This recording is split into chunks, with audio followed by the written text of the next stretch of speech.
Hi everyone, my name is Branislav. I'm a senior Java developer at Webswing, and I'm the lead architect behind Webswing's Oracle Forms integration. In the first episode, we got Oracle Forms running in the browser in minutes. That was the first win.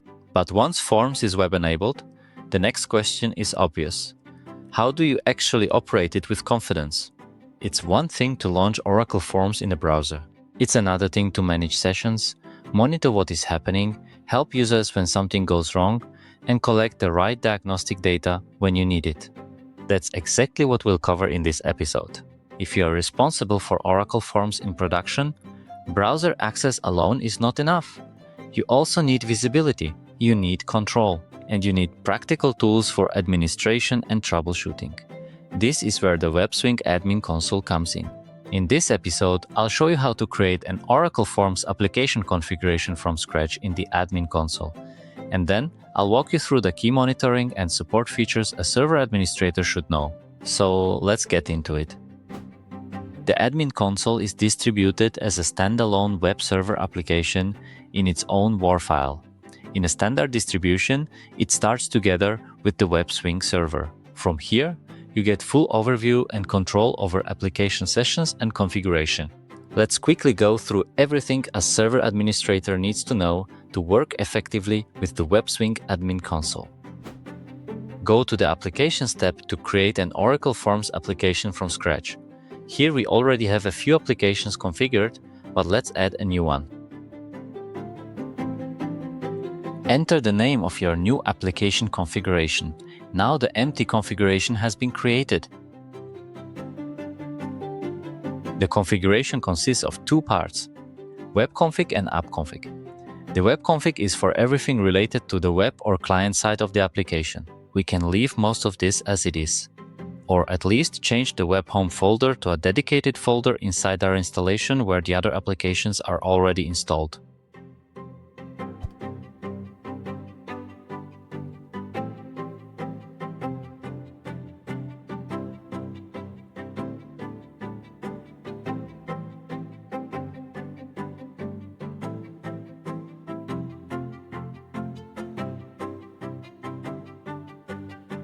In the app config, we define the application we want to start. Set the home folder to the same folder we set in the web config.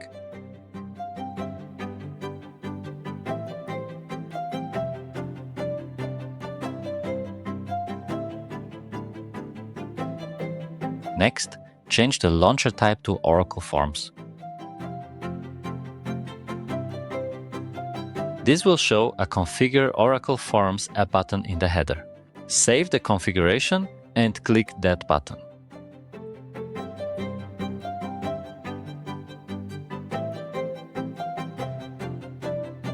Now simply enter your application URL and version. The Admin Console will automatically update the configuration parameters fetched from the given URL.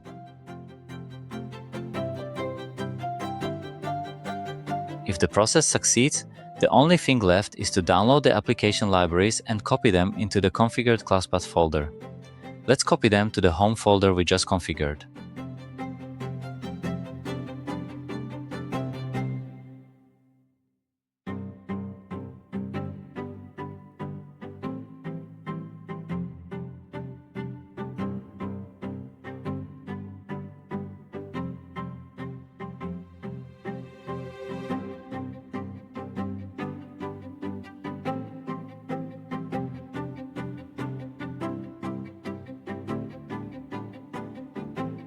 Now you can see the application parameters are in place, and we only need to configure one final thing, the class path.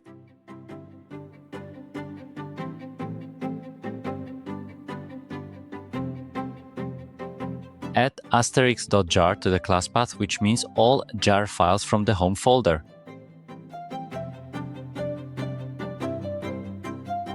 Now we can test whether the application works.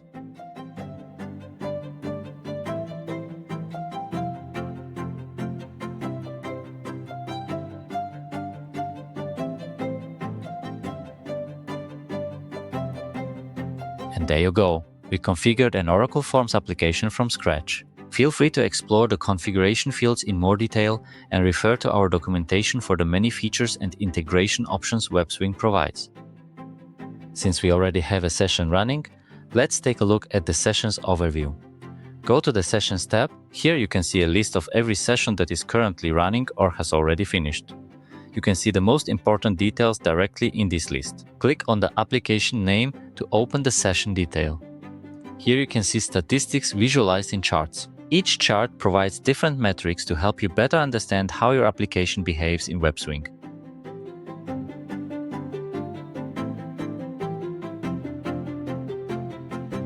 In this detail view, you can also open a mirror view, which basically shows the live image of the application exactly as the user sees it. This is very useful when a user needs help from an administrator or wants to share something directly from the application.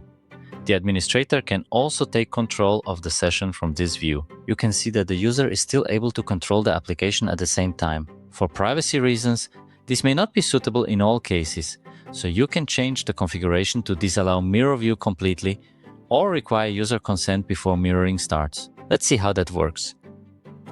In the web config, enable Require Mirroring Consent.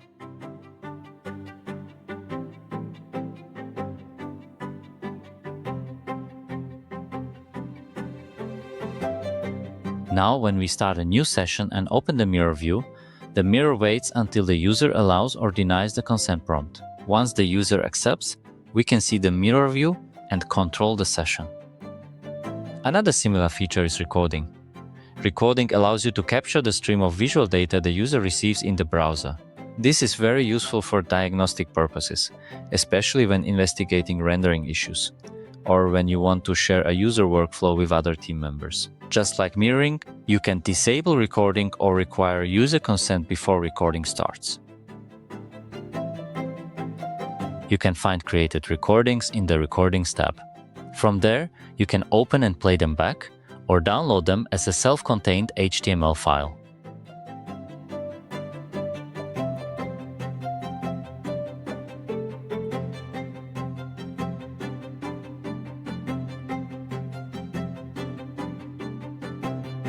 There is one more tab that is not visible right now. To see it, we need to enable session logging in the app config. Let's do that.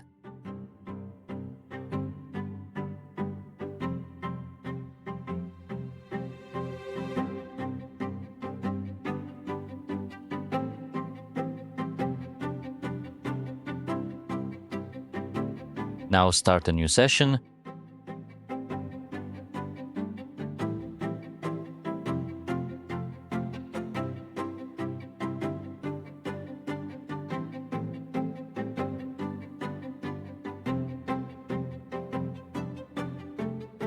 And we can see there are logs available for that session only.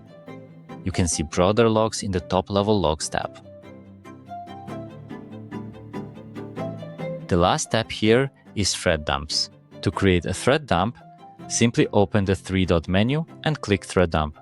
The thread dump should appear in the Thread Dumps tab in a few moments. A thread dump is a very useful file for application state analysis. When a session stops responding or fails to exit when it should, you should always create a thread dump.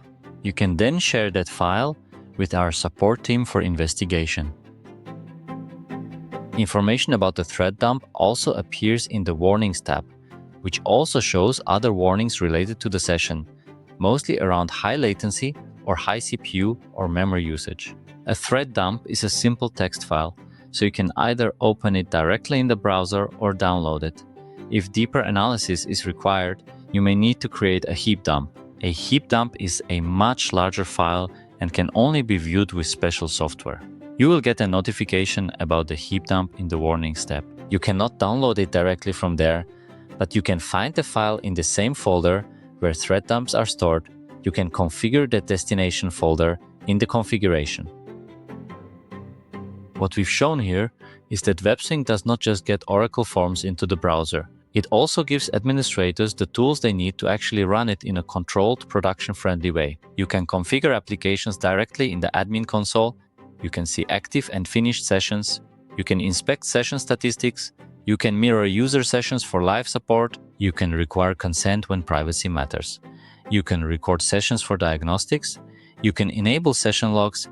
And when something goes wrong, you can capture thread dumps and heap dumps for deeper analysis. That means less guesswork, faster support, and better visibility into how Oracle Forms behaves in real-world operations. If you want to try what you saw here, start with the free Webswing evaluation version and follow the setup guide from our documentation. And if you already watched the first episode, this is the natural next step. First, get Oracle Forms running in the browser, then make it manageable and observable through the Admin Console. You'll find all the links in the description. In the next episode, we'll focus on securing your application with Webswing security modules. Thanks for watching, and I'll see you in the next episode.